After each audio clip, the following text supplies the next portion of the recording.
G'day, I'm Benno. Welcome to the shed. So this is all broken in here. So I need to make up some sort of clip to go over that to hold it in place like that.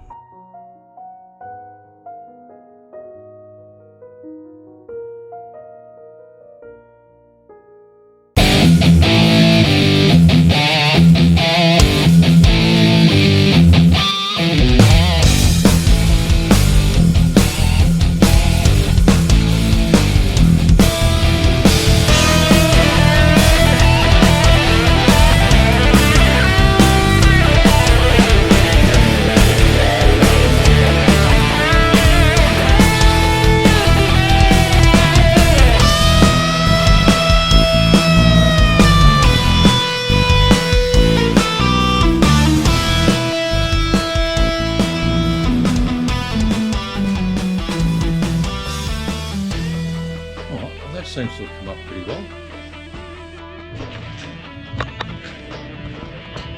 There we go. Part fits. It's holding everything in quite nicely.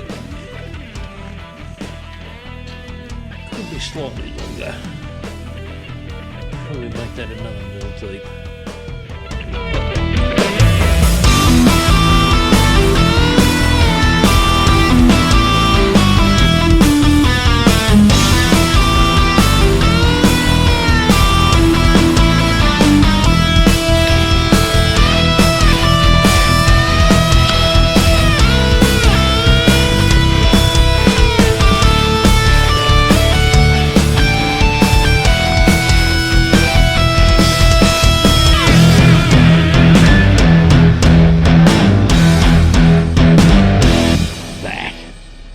Is perfect.